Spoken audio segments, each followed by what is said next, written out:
Hello and welcome to Useful Idiots Monday Morning, where we watch the Sunday morning news show so that you do not have to. I'm Katie Halper.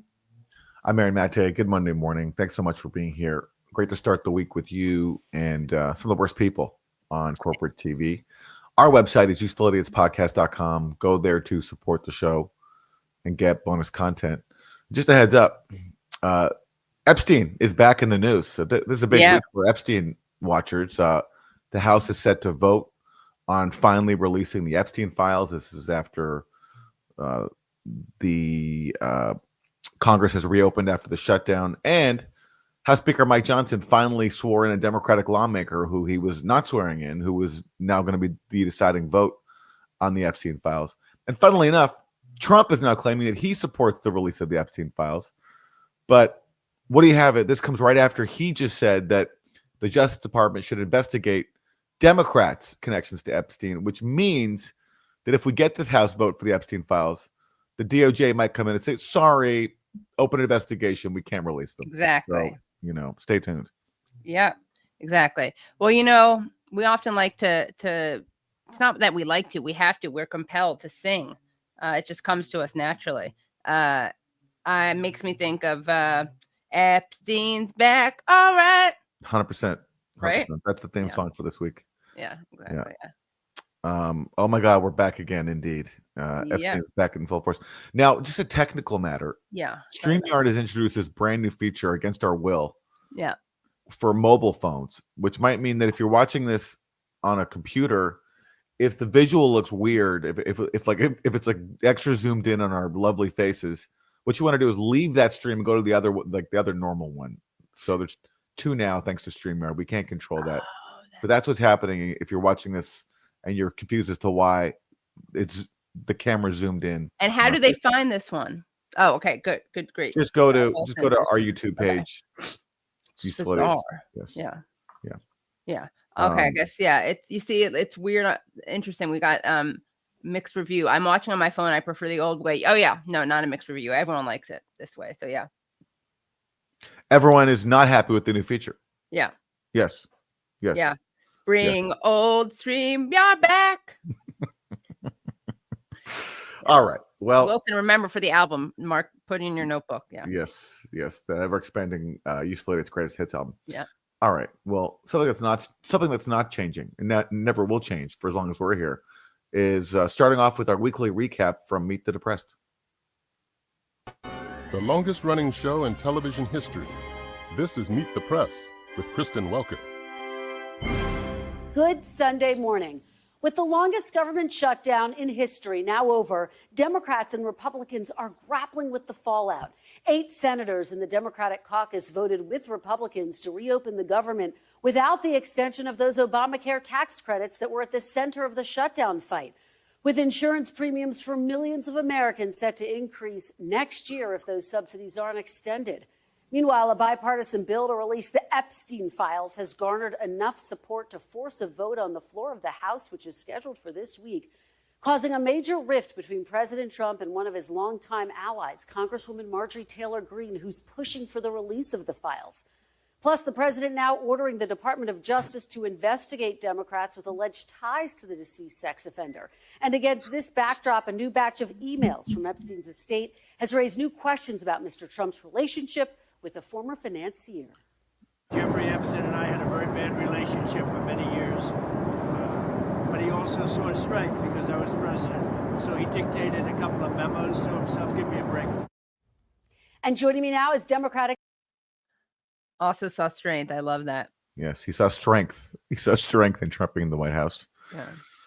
And maybe he also saw a former fellow sexual predator because Jeffrey Epstein was convicted of sex crimes, and Trump has been found liable for sex crimes in a civil court, and certainly has bragged in that Access Hollywood tape about grabbing women by the genitals.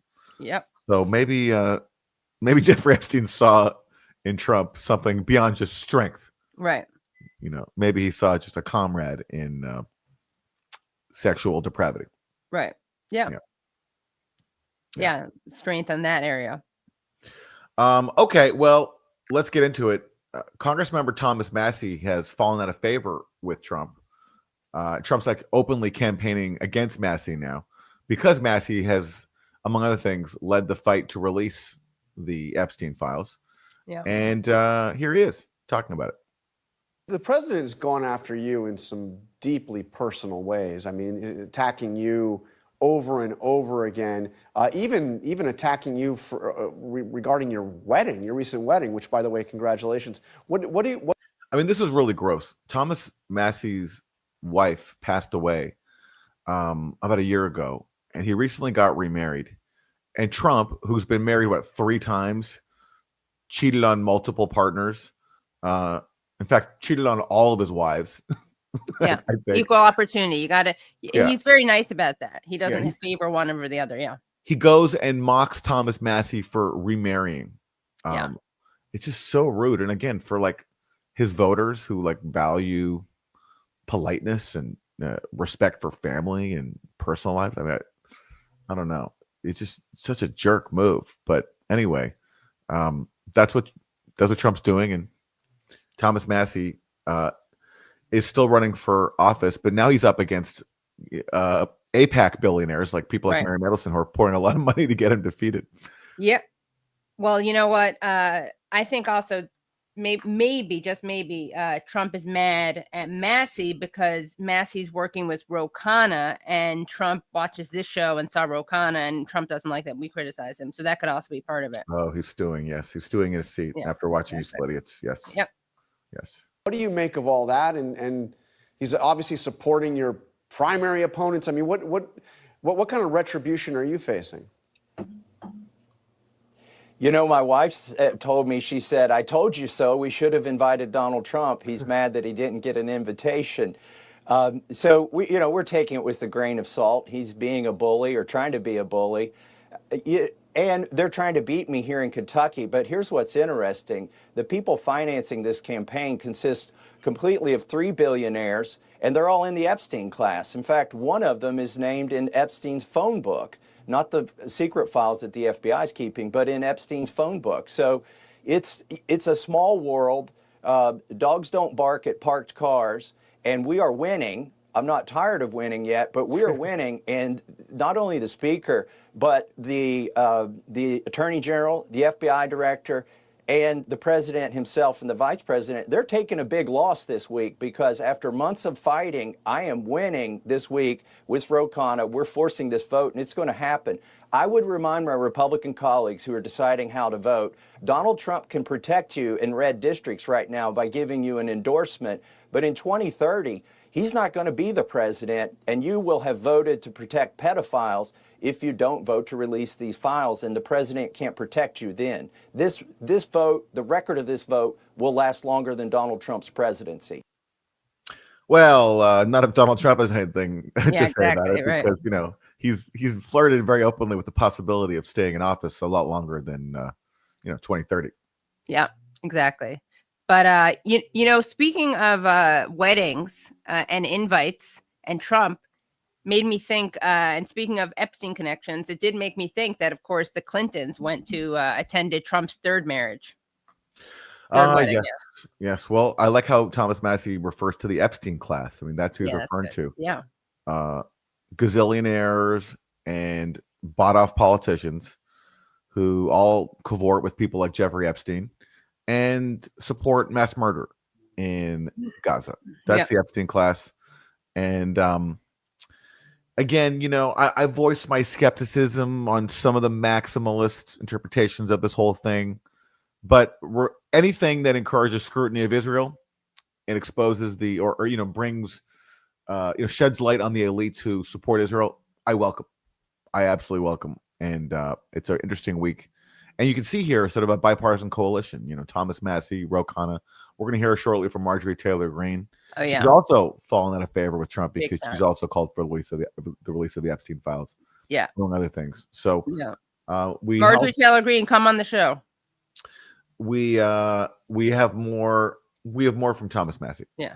And Tom Massey, come on the show. The president's been saying this is a hoax. He's been saying that for months. Well, he's just now decided to investigate a hoax, if it's a hoax. And I have another concern about these investigations that he's announced. if they have ongoing investigations in certain areas, those documents can't be released. So this might be a big smokescreen, these investigations, to open a bunch of them as a last-ditch effort to prevent the release of the Epstein files.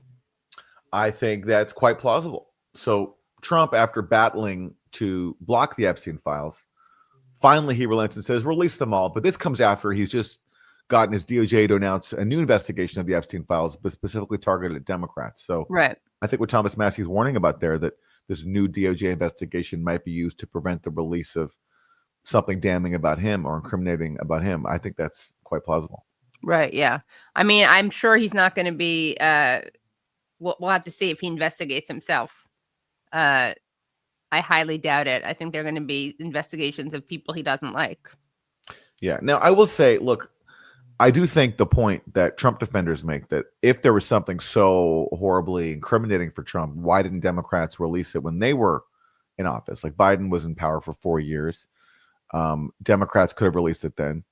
So then the counter to that is like, well, maybe they didn't want to because they didn't want to incriminate some other powerful Democrat. Yeah. They're all and a cabal together. Yeah. They're all depraved. They're all in a depraved cabal. So who knows, right? But I do. The Lolita Express is bipartisan. I will say that. Right.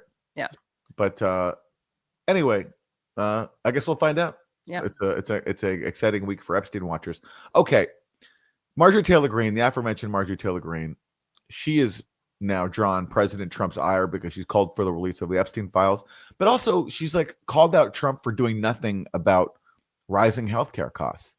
And she's pointed out that members of her own family are about to see their healthcare prices skyrocket because of the expiration of the Obamacare subsidies that Republicans refused to extend. She's also been very vocal in criticizing U.S. support for the genocide in Gaza.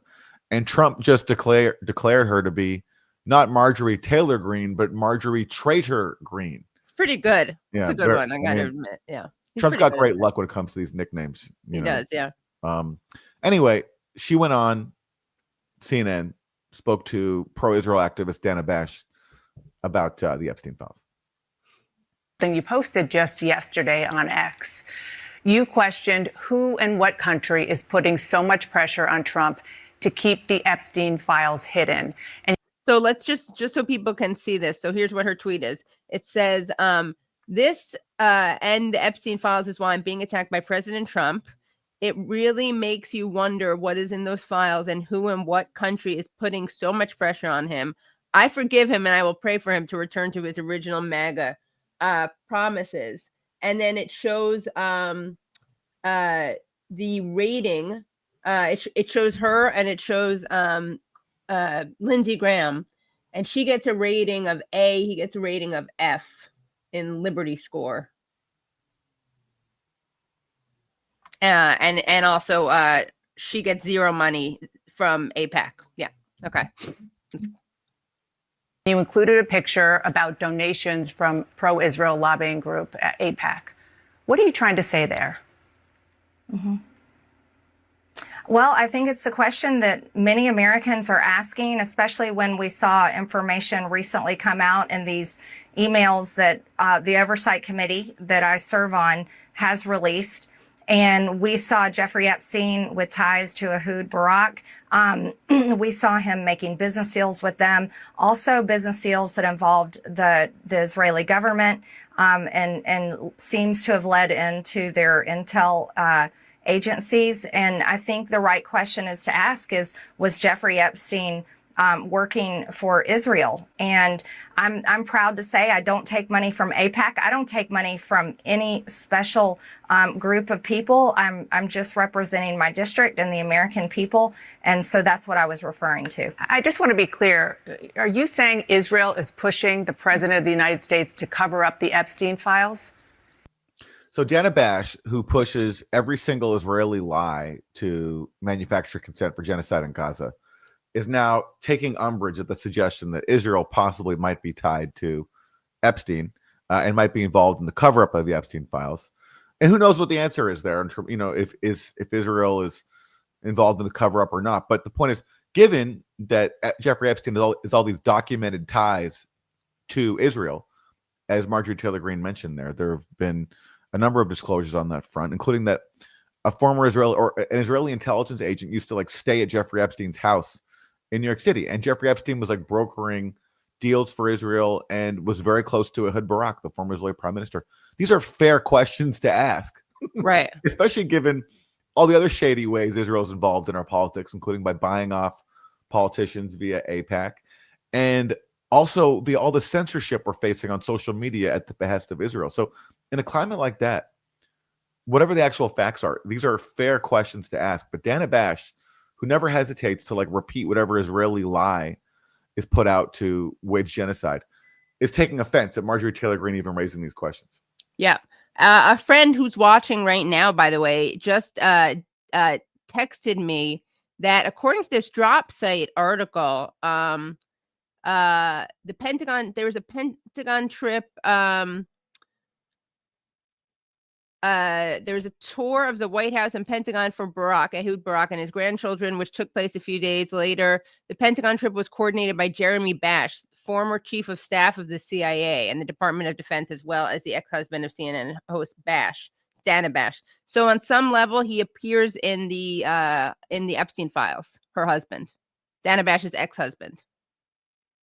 And that's why Thomas Massey calls them the Epstein class. And Dana Bash is a card-carrying member. Yeah. Hence her offense at Marjorie Taylor Greene raising questions about it. Okay. Yeah, exactly. And what evidence do you have that is the case? I simply asked. No, I simply just.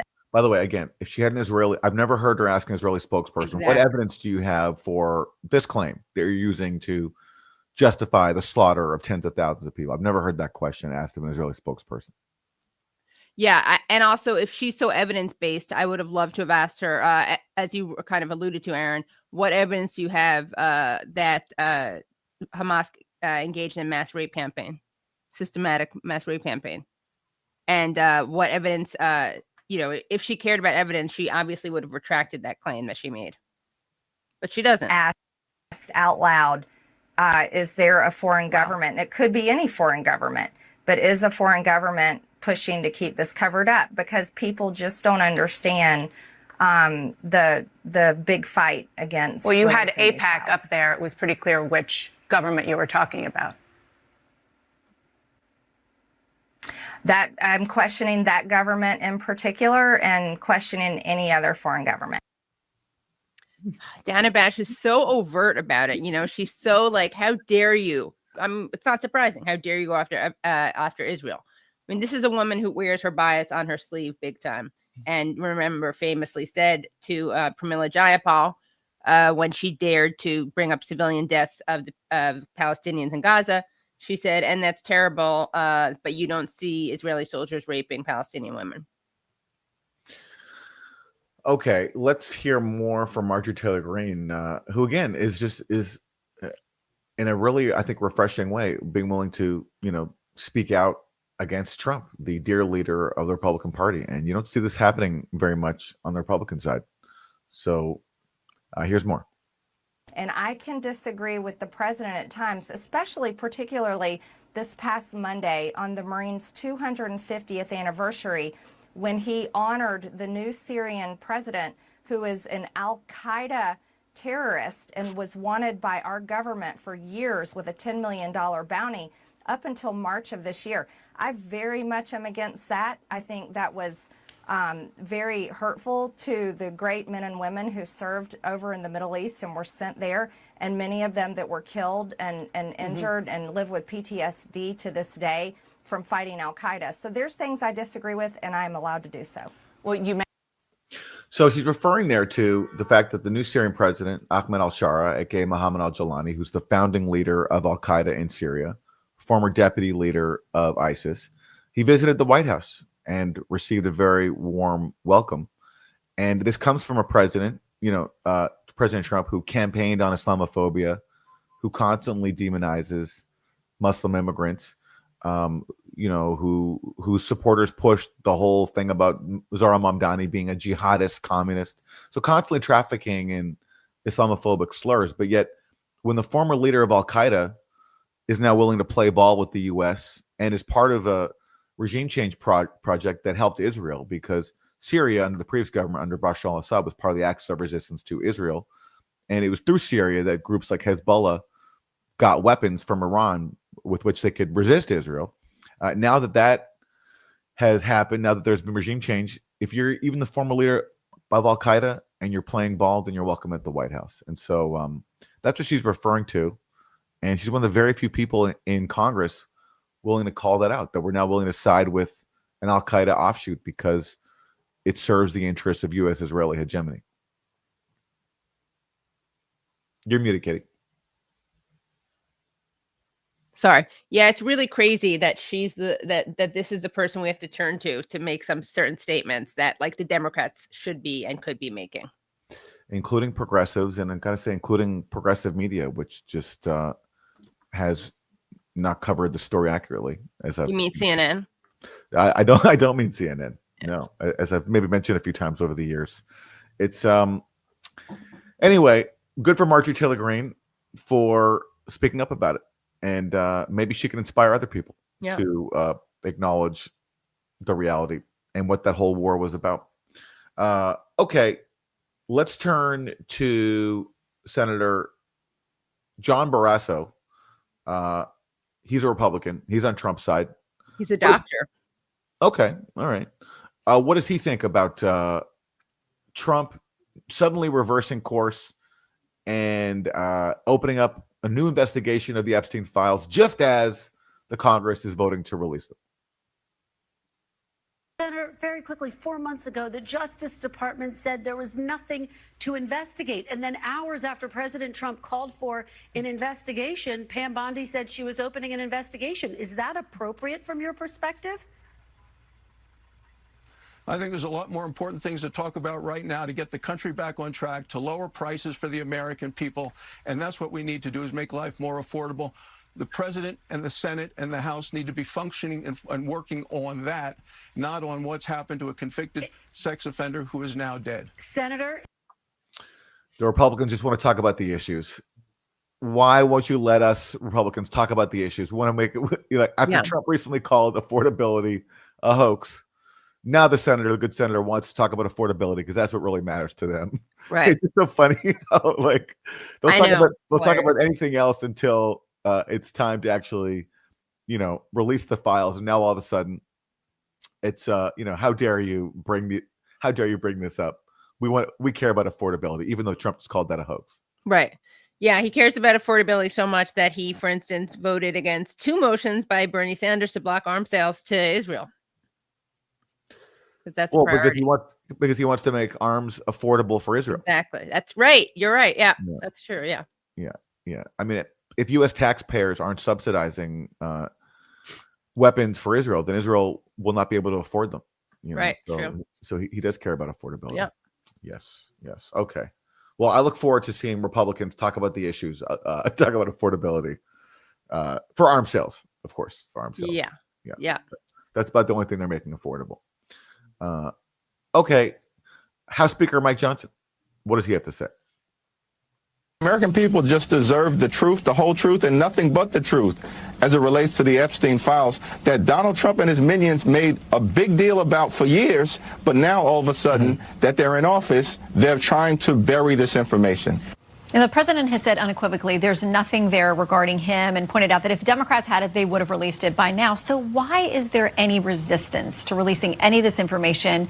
What can you tell us about scheduling the vote this week? First of all, I have to point out what Hakeem Jeffries just said there is comical. Remember that Biden DOJ had every one of these files in their possession for 4 years, and neither Hakeem Jeffries or Ro Khanna or Thomas Massie or any of them ever said a word about it.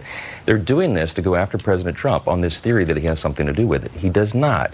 The people have already said the Virginia Giuffre, whose name was redacted by the little leaked email that the Democrats put out. They cherry-picked 3 emails out of 20,000 documents to try to imply that the president was guilty, but they took her name out. Why? She's the one who came out and said he had nothing to do with it. President Trump has clean hands.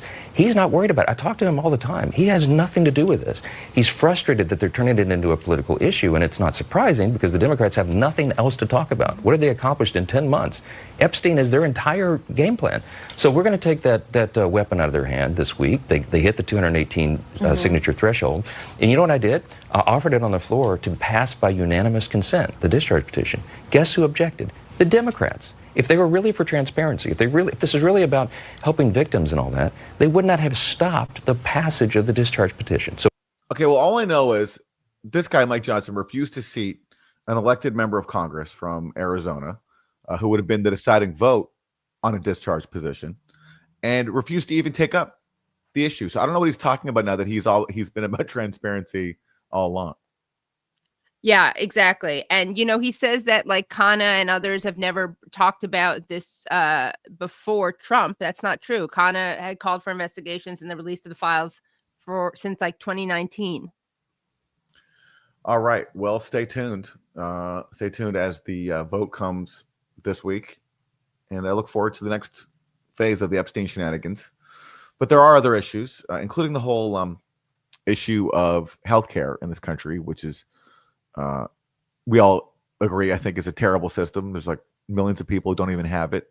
And those who do have it, many of them, 20 million of them, are about to see their premiums increase because Republicans won't extend the subsidies under Obamacare, which itself is a terrible system, but I think you could argue is better than nothing. Right. Anyway, how is Mike Johnson preparing to handle the looming surge in healthcare pricing and the overall crisis in this country? Let's take a listen. Bankruptcy was the Democrats who wrecked American health care. Remember, in 2010, they created the Unaffordable Care Act. It did exactly the opposite of what they promised. Premiums have risen dramatically since that time, and they're continuing to go up. Part of the reason for that is that instead of fixing the problem, the Democrats just want to subsidize the broken system. They want to spend taxpayer dollars and dump it onto the broken system. What would be morally correct is for us to fix that. And so Republicans have been working on this, and we have many ideas and proposals that go to the root causes of the dramatic rise in health care. When will we hear those, though? Do we get those before these new premium increases kick in for Americans across the country? Yes. Well, many of these you've heard before, and we've done it. Just this year, July 4th, in the Working Families Tax Cut, the big, beautiful bill, the president signed into law some real innovations. Some huge innovations, like cutting Medicaid for millions of people and then mocking those who are on the program as being people who are like playing video games in their mother's basement. That's such an innovation right there. Oh, yeah. From Mike Johnson Republicans, like new ways to innovate, mocking people who can't afford health care. That's pretty much been their main innovation. Yeah, exactly. What they do is they take advantage of the fact, they point out that, yes, listen, Obamacare is kind of ridiculous because the premise is we're going to have our healthcare system is so broken that rather than just guaranteeing coverage for everybody, we're going to keep it going by subsidizing for-profit insurance companies, because the current system of letting the market decide who gets healthcare or not means millions of people are not covered. So rather than saying, let's just cover everybody ourselves with a government facilitated healthcare program, we're going to just we're going to bribe the insurance companies to like cover a little bit more people. And yeah, that is broken, but it's better, I think, than the Republican alternative, which is nothing and throwing even more people off of healthcare and mocking those who receive it. Yeah. Let's play the rest of that clip because he brings up an important number. But wait, guys, we need to hit these like buttons. I mean, I don't know how long we've been doing the show and how long I've been asking you. I would really like it if you could like it, because not even half of you have liked it. So give us a like. Okay, but let's go back to the clip. The American taxpayers $185 billion, according to CBO, by some of the changes there. We brought premiums down. But this is what's interesting. We had another provision in the House version of the Working Families Tax Cut that went to the Senate that would have brought premiums down on average 12.7% across the country. Senate Democrats fought to take that out of the bill, so it didn't make it to the president's desk. We have more ideas like that. There's a lot of ideas that can bring down the cost of health care, increase quality, increase access to care, and you'll be seeing that rolled out in the next couple of weeks. Remember, we were always planning to do this in October, November, December. Ironically, it's the Democrats who took all that time off the clock by engaging in their shenanigans for political purposes. All right, so the next couple. So notice he brings up that I love that he chides them for their shenanigans, the Democrats, as opposed to the Republicans. But notice he brings up that number, right, about saving taxpayers $185 billion. And why is that? As you point out, Aaron, it's because they're throwing people off their health care. And the Congressional Budget Office estimates that by 2034, around 10 to 11 million people will be kicked off their health insurance as a result of the changes made in the One Big Beautiful Bill. And that number goes up to approximately 16 million when you account for this rule implemented separately by the Department of Health and Human Services. So if Johnson's healthcare is anything close to what they think healthcare should be, doesn't sound like he's fixing the problem at all, making it much worse. I mean, everything he's saying is so disingenuous on top of all those fake numbers he's putting out and the claims about how they're bringing down costs. And then he's like, if it weren't for Democrats, okay, we would be able to roll it out. We would have been able to roll out our wonderful plan already. But there's shenanigans with the shutdown prevented us from, like, what's stopping you from rolling out your amazing plan if it's so incredible? Like, why not just show us? Like, show us the money. Yeah, like, exactly. You know, the problem is they have no plan because they're not even willing to rise to the Democrats' level of like subsidizing for-profit healthcare. They don't want to subsidize anything. They just want those who can afford it to get health insurance, and those who don't, sorry, too bad. Yeah, precisely. And you know, I don't. It's like they talk about this like this is some kind of like intelligence plan that they can't reveal. Tell us the plan. Why wouldn't you tell the plan? That's actually how you like campaign and run. Is you show your good plan and you push for it, and or you say, look at the Democrats blocking ABC, not blocking the plan. Well, and we saw this recently where Marjorie Taylor Greene was saying that like she's asked Mike Johnson for what his plan is, and he said like, sorry, I can't tell Marjorie Taylor Greene because you know I'd love to reveal our plan, but the problem is then we run the risk of it being leaked to the media. Yeah. Well, it's like, again, is it like a state secret? Like, are we not allowed to know your plan? To fix healthcare? Yeah, exactly. Yeah.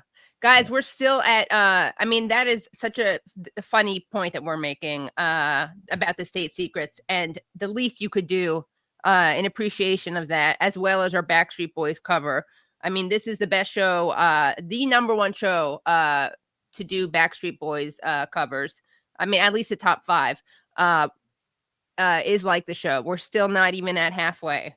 And because I'm a good person, I won't leave and shut the stream off.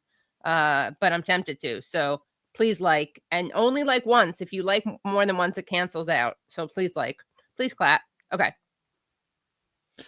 Oh, great. We're almost at halfway. Good job. Keep liking. Okay. All right. So Dr. Mehmet Oz, he's the administrator of Medicaid.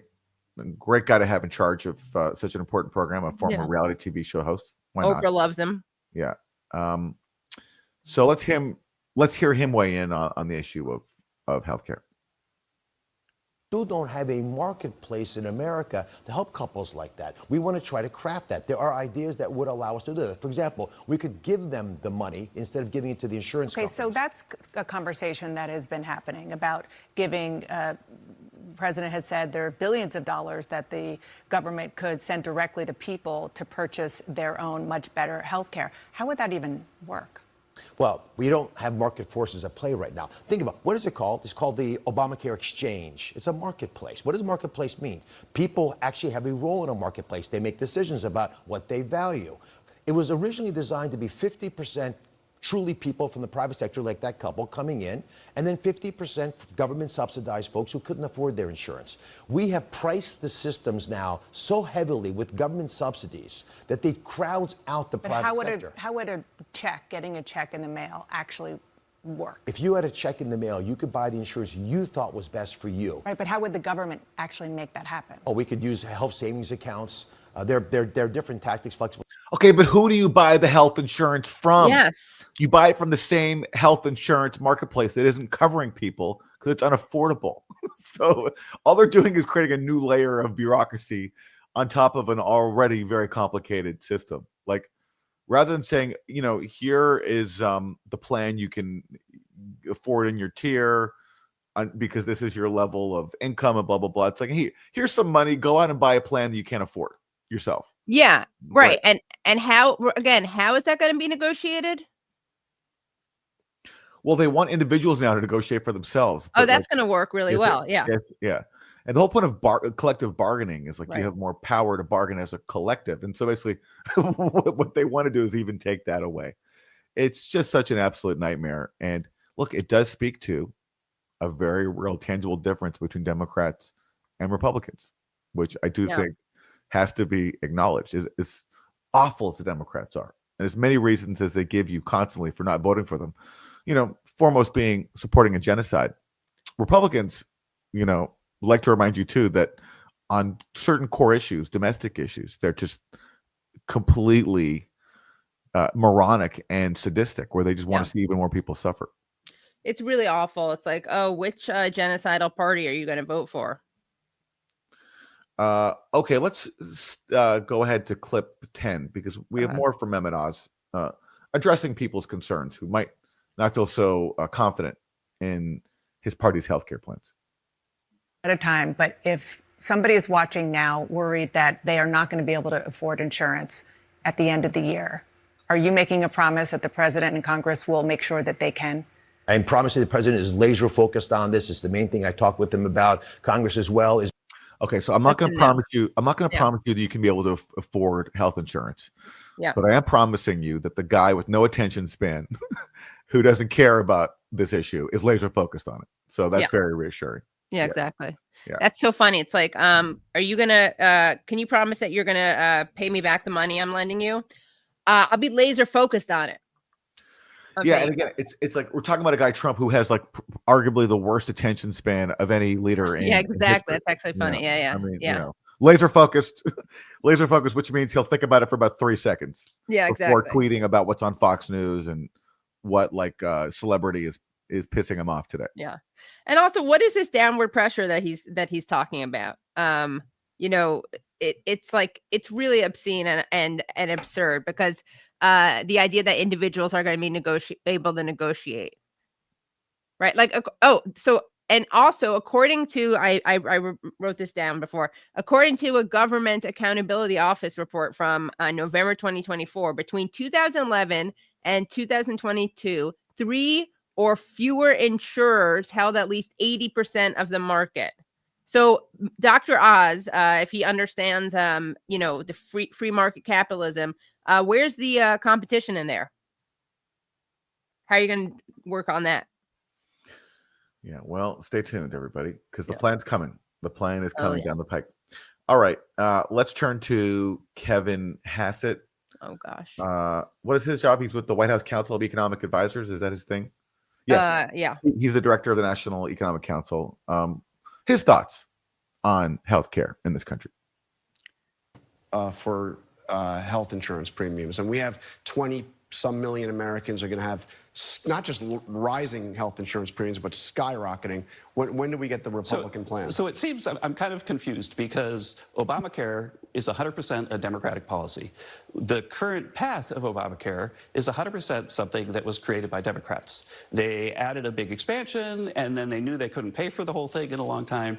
And while they did that, And by the way, I'm blowing my nose a lot. I'm very stuffy today, but he always sounds like he needs to blow his nose. I'm just encouraging him to use an antihistamine or a decongestant. Okay. Let's finish that. While they put all of those subsidies into Obamacare became not affordable. It wasn't Affordable Care Act. In fact, the cost of these Obamacare premiums has gone up twice as fast as for the private market. I mean, really out of time. Is there going to be a Republican plan to address that? Or is Yeah, it just of course the president has already talked about blame Democrats. The Democrats are at fault for this. And in fact, we even had a solution for this in the big beautiful bill, and they took the Byrd rule to take $30 billion away from people so they couldn't have the health insurance that they needed. All right, Kevin Hassett. So now Republicans are saying that they wanted to subsidize health care, the tune of $30 billion, but Democrats blocked that. That's the first I've heard of that one. Look, the whole thing is such a farce because the Democrats were so cowardly. Yeah. Because they don't want to stand up to the insurance industry to the point where, like, Obama initially in Obamacare, he was talking about having a public option, right? Like a government funded, subsidized, run program, just a public option that people could have. But the so-called free market didn't want to have to compete with the government because the government's not up to make a profit and rip people off. So they got that killed. So we had to settle for this really inadequate program where, yes, Kevin Hassett's right. The government subsidizes a really inefficient system. But again, the alternative to that is more than 20 million people not having health insurance, which they got under Obamacare. And that's a Republican plan. So nobody has a solution, but at least the Democrat solution entails covering some people, even though it's totally inefficient and very costly. Yeah, and note that Carl is asking a question about what kind of plan is going to happen, right? Are they gonna have? And Hassett, for some reason, talks about the past. That's a sign that he has nothing to respond with, right? Yeah. So blame Democrats. Yeah, That's the line. exactly. Blame Democrats. I know. I feel like it's like in his notes. He forgot to. It's like a talking point, like bullet points. But he didn't know. He didn't. Maybe he shouldn't just say the bullet point out loud. You got to be more subtle. And that's our lane. I mean, we make fun of Democrats over on exactly. idiots. I mean, if you're a Republican, and we can do that because we can advocate an actual policy, which is Medicare for all, cover everybody, and take away the profit motive that makes the system so inefficient and so unfair. But Republicans don't offer that solution, so they don't have the right to mock Democrats on this one. Sorry. Yeah, that's hard. Yeah. All right. Well, there are more issues, including affordability. Trump campaigned on that. He's going to bring down the cost of groceries, despite being infatuated with the word groceries, which he found to be so exotic and interesting because he's so out of touch. Of course, that hasn't really happened. But there are some talking points that Republicans have on this front. So here again is Kevin Hassett. Claims that Thanksgiving costs are down 25%. I mean, does he know that's not true? Well, if you look at Walmart and the few places that put out their prices of Thanksgiving baskets. Wait a minute. I got to stop because the Walmart comparison's like not. I mean, Walmart had a Thanksgiving package last year. Jonathan Karl came really prepared for this one. He obviously knew that this was going to be the talking point about Walmart saying that Thanksgiving meal prices are down 25%. So he really came prepared for this one. Watch this response.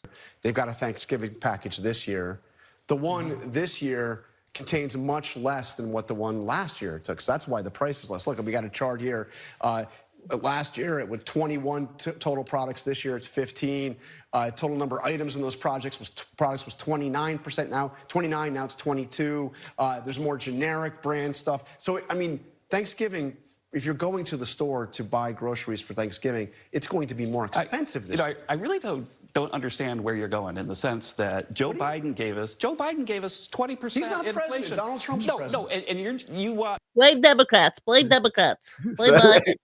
Exactly. It's just everything on every issue. It's like whenever he's challenged on his own policies, he's like, okay, I don't understand what you're talking about here. Okay. Yeah. This is the Democrats' fault. Yeah. Yes, they've been out of power for almost a year. But yeah, I'm sorry. This is their fault. So why are you coming to me? Yeah. Yep. Also to fix the hole. No, keep going, sorry. That Joe Biden No, I'm does saying, right away. why does the president tell the prices went up so much under Joe Biden, and inflation is way down. Inflation is about half what it was in December. This is something that's being fixed fast, and real incomes are up after dropping about $3,000 under Joe Biden. And so, sure, you can find a few things where the price is higher, but there's a whole bunch of stuff where the price is lower, like gasoline, like when are we mortgage going to rates. get the Republican plan to You understand that mortgage rates have gone way down, and it's much cheaper to buy a home now than it was when because President interest Trump rates took have come office. down, right? Yeah. So, by the way, newsflash for home buyers, it's a lot cheaper now. So like, what are you waiting for? Yeah. What are you waiting for, people? Everything's fine now. The economy has been rescued. Just go buy a home. Go buy a house. Exactly. Yeah. Also, he says 20% inflation. That's the consumer price index said it's 9.1. It was 9.1. And on the issue of housing affordability, Trump just proposed that we change the rules so that people can get like 50-year mortgages. So basically, that they have mortgages for the rest of their lives and then some. So that's his big solution for affordability, is like lock people into forever mortgages. Yeah. So which means people are paying for their entire lives, and possibly their next of kin, their heirs are paying as well. Yep. All right. Well, we had a huge controversy on last week's Idiots Monday Mourning, where after a group of Democrats caved on the shutdown, I came out and publicly said, well, maybe they kind of had no other choice because Republicans are so sociopathic that no matter what Democrats did, they weren't going to compromise on extending these healthcare subsidies. So Democrats will be shutting down the government and denying people food stamps for nothing. And Katie, you were not on board with that analysis. Many Democrats are not on board with that. They're mad at Chuck Schumer for not holding together the caucus and fighting for the shutdown. But here's Tim Kaine. He's one of the people who did cave. And Kaine caved. Kaine caved. And are you Kainian? Are you a Kainian? I was only raising, I didn't take a position. I was just, I was raising, I was trying You were raising Kaine. I was raising Kaine. Exactly. I was raising Kaine. Anyway, someone who's not raising Kaine is AOC. She was not happy with Democrats caving. And here's Tim Kaine responding to that. You and the other Democrats who did vote to reopen the government are taking some heat from some of your Democratic colleagues, including Congresswoman Alexandria Ocasio-Cortez. Here's how she describes the lessons that she thinks Republicans learned from all of this. My concern is that the lesson that they're learning is that Democrats are weak and that next time we just need to hurt working people and working Americans more to get them to fold. And I don't want them to learn that lesson. Senator, what do you say to that argument that Democrats projected weakness here? So twofold. I have 320,000 federal employees in Virginia, and together with their families, that's probably 700,000 dependents. Getting them all back to work with 2 paychecks that they've missed restored, with protections against future firings. Some folks like AOC may think that's nothing. Virginians think it's an awful lot. And second, if the goal was to try to get healthcare front and center, she was not at the table with the Republicans in the Senate. And so maybe she thinks that the Republicans would have caved. Would it have been another week of SNAP recipients losing their SNAP benefits, another month of air traffic or air travelers enduring chaos and even danger, another 2 months of federal employees losing their paychecks? I was at the table with the Republican senators, and I knew if we wanted to get to the healthcare discussion, we had to open up government. And that was a vantage point I had that a lot of folks who are lobbying criticism didn't. I'm getting great feedback from Virginians, and those are the 8.5 million people that I represent. And yet, Senator. Well, according, by the way, maybe there's like an exception in Virginia, but according to a YouGov survey, most Americans think that Republicans benefited more from this than Democrats did. 38% of people in America responded that Republicans benefited more from the deal to end the shutdown. 9% felt like Democrats benefited from it. Another YouGov poll found that 70% of Americans thought the government shutdown was very or somewhat bad for the country. But interestingly, more Democrats, 74%, said it was very or somewhat bad that Republicans, more than Republicans said that. So Democrats were more dismayed by this than Republicans because of the results. And the people did not get what they were promised in return. Again, maybe there's a Virginia exception, but I highly doubt it. It was such a classic Democratic thing where, like, right after the elections where there was all this momentum and Democrats like, we're back. Like, we won all these races. The people are with us. Like, we've got momentum. This is a mandate to keep the shutdown going. A group of so-called moderate Democrats are like, yeah, let's pull the plug on that. Yeah. Let's cave. Let's cave. Yeah. Let's cave. Dems are back. All right. Give our power back. What I'm hearing from Tim Kaine is sort of what I was trying to argue last week, that like you're dealing with sociopaths. Like they don't care that people are being denied food stamps. They don't care that like air traffic controllers aren't being paid. They were funding ICE agents. Like the ICE agents were still, like, the people kidnapping undocumented immigrants off the streets, they were still being paid. So for Republicans, things were going great, and Trump was also using this to like push forward more cuts to programs he doesn't like. And so I think the argument that this was in some ways empowering Trump, I think that has to be taken seriously, at least. I don't think, I think it was a tough issue when you're dealing with sociopaths. That was the argument I was trying to make. Right. I mean, sociopath dealings are very hard. But as AOC has pointed out and others, this, I mean, let's say workers are protected from future firings and can access SNAP and all the other supposed benefits they got that Kaine exalts. Okay, now what? So they'll still lose their health insurance. Right. Well, listen, what we can all agree on is that the shutdown brought new scrutiny on just what a bad leader Chuck Schumer is. And there have been many calls for Chuck Schumer to step down as Senate leader, including from Ro Khanna, a progressive member of Congress. Here's Tim Kaine, though, defending Chuck Schumer. I don't tell Ro Khanna or AOC or anybody else who you should pick as your House leader, because I got a full-time job being a senator. I don't need to freelance opinions about House leadership.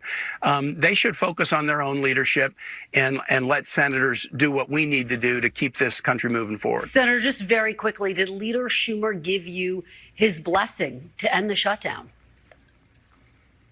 No, he did not. He voted Tacit the other or way otherwise? than I did. I understand that, but did he give you his tacit blessing? Absolutely not. But Chuck and I had a really interesting argument about an unrelated topic a couple of years ago where I was going a different direction than he was on something. And he was really, really pushing me. And I said, Chuck, listen, my goal with you is always to inform you, but I don't need a permission slip from you because 8.5 million Virginians gave me that permission slip in November of 2024. There's a lot to respond to here. One of my favorite parts of this is like, I'm not going to, you don't get to critique Schumer, Ro, because you're a Congress member. That's my lane. I'm a senator, so I can talk about Schumer, but you can't. But like, are we really limiting criticism are people supposed to limit criticism to their branch of government? Like, should Tim Kaine not critique Donald Trump because Tim Kaine isn't in the executive branch because he's not a president?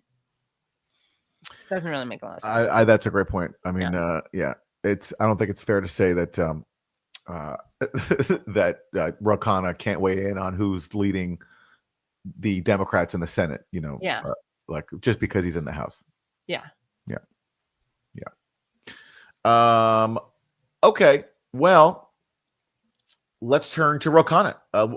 What does he have to say about standing up to Chuck Schumer and opposing this cave from people like Tim Kaine? On my conversation with Senator Kaine, you heard him there arguing. He believes Democrats did get some concessions. He also believes there was a near zero chance that Republicans were going to come to the table and actually vote on extending Obamacare subsidies. Congressman, how did you see this fight ending, given that so many people were suffering? Well, I like Senator Kaine. He has served honorably, and people can come to this with a difference of opinion and judgment. For me, this was a moral issue. I think about the taxi driver in Arizona who has cancer, whose premium is going to go up literally from $44 a month to $2,600 a month. Deductible is going to go up from $800 to $6,000. His son came charging at me at the airport saying this could be a death sentence for my father. I didn't do this just to make healthcare an issue. I wanted relief for people like them. And we could have done that. Kevin Kiley, Michael Lawler have floated bills to say, let's extend the tax credits for 1 year. We could have negotiated on eligibility. We didn't pursue any of those avenues. They didn't come, Senator Kaine or others, to the House and say, what are you doing? What is Sam Liccardo doing, a Democrat working with Republicans to try to come to a compromise? But to the crux of this question, how do you actually get this resolved? There are people actively suffering right now. The lines at food banks were getting longer. Food assistance programs were in limbo. And I guess the question is, how long were you prepared to let that suffering go on, Congressman? Well, it was cruel. As Representative Ocasio-Cortez said, I mean, this administration, Donald Trump, was giving $20 billion in a currency swap to a corrupt leader in Argentina instead of $9 billion, which would have funded SNAP the whole time. And some of us were saying we would have voted for Republican Josh Hawley's bill to extend SNAP benefits if Speaker Johnson just opened up the House. But you can't have a precedent where the president says he's going to do cruel things to the American people unless the Democrats fold. This was a moral moment. We can pay for SNAP in this country, and we can extend health care tax credits. We're the richest country in the world. My district has $18 trillion. And people are saying, what is going on with all this? Yes, I mean, it's all true. And the problem is you're dealing with people who are so cruel and sadistic that they're willing to hold hostage millions of people receiving SNAP. So Trump put Democrats in such a difficult position. And Ro Khanna's right. Trump has no right to do that, right? And I understand the argument. Why should you cave to someone who's so sadistic that they're willing to use people on food assistance as bargaining chips? Well, right, especially because when you can get, the thing is, like, the argument for this is that it was just very stupid because Now they literally did all of that for nothing, as opposed to getting something. And they could have, like, Trump would have caved at some point. Again, sir, I'm sorry. This is where I just don't agree with that. What evidence is there that Trump would have caved? Like, why assume that? Because he cares about, because he's an opportunist more than an ideologue. And it would have been, I think everyone would have seen the numbers, or he would have gotten rid of the filibuster. And as a lot of people pointed out, that's probably one of the big reasons that the Democrats didn't want to push it, because had Trump gotten rid of the filibuster, that meant when Dems were in power, they'd have no excuse for not doing anything. All right. Well, at the very minimum, no one likes Chuck Schumer, which I think is a good thing. And now Republicans are going to have to own their policies, including, denying extended healthcare subsidies to millions of people. So cutting people off from their healthcare. And what do they have to offer? Just saying blame Democrats. And so I do think that's not a very winning message. And I do think that even though Democrats caved, I do still think, though, that there will be a price for Republicans to pay on this. Yeah. Well, inshallah. But wow, we got someone in the audience who agrees with Kane and Aaron. So guys, vote. Put your comments in there. Let us know what you think. Okay. Well, let's turn to some foreign policy issues. Trump's still toying with this whole idea of regime change in Venezuela. Why not, right? The guy who campaigned against endless wars and claimed to be against regime change and all that stuff. Why not deploy a U.S. aircraft carrier to the shores of Venezuela, assassinate fishermen on the high seas, impose crippling sanctions that destroy Venezuela's economy, and force people to flee the ensuing deprivation? That's what Trump is doing, and it's still unclear what he plans to happen. Is he going to do military strikes? We don't know. Anyway, here is one of his allies on this, Senator Rick Scott of Florida. CBS News reporting this week that senior officials, military officials on Wednesday presented President Trump with updated options for potential operations in Venezuela, including strikes on land. That's according to multiple sources familiar with the meetings at the White House. I wonder your reaction to that news, and at what point you think Congress must get involved with what's happening, especially if it's actually in Venezuela. Well, first off, I'm appreciative that this is the president that cares about the health and safety of Americans. He's doing everything he can to stop these drugs from coming in and killing our kids. I have grandkids. I don't want them dying because of fentanyl, cocaine, or anything else. So But I do want other people's grandfathers to be killed, and fathers to be killed, and grandchildren to be killed. I mean, the racism and the dehumanization is just so built into his response. Sorry, yeah, keep going, Aaron. I love the contrast. Just as he's talking about, I don't want people dying. For people who are just listening, just as he said, I don't want people dying. Fox News cut to a video of Trump bombing a fishing boat, right, and people being killed. So Rick Scott's like, I don't want people dying. Boom!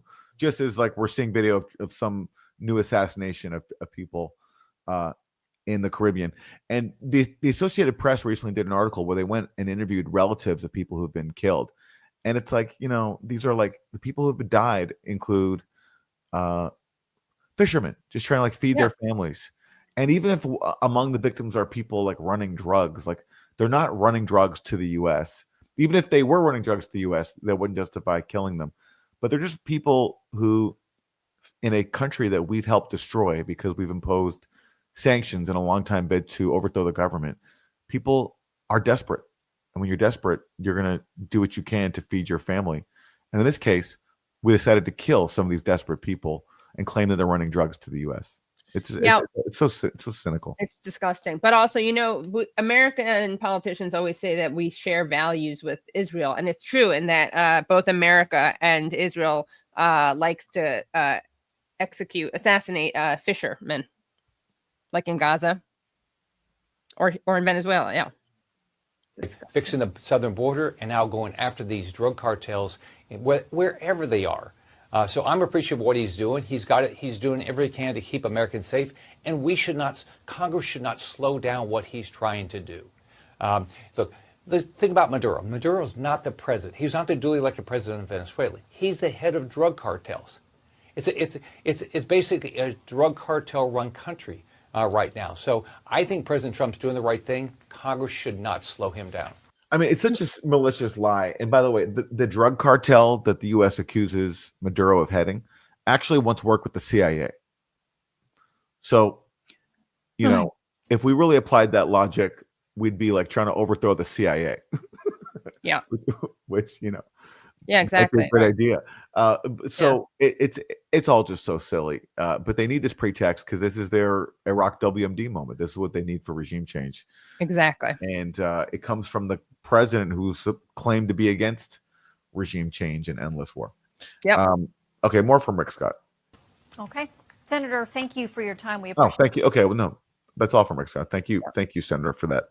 All right, well, stay tuned. Are we going to war against Venezuela? Well, only Trump knows, and I think he's still deciding.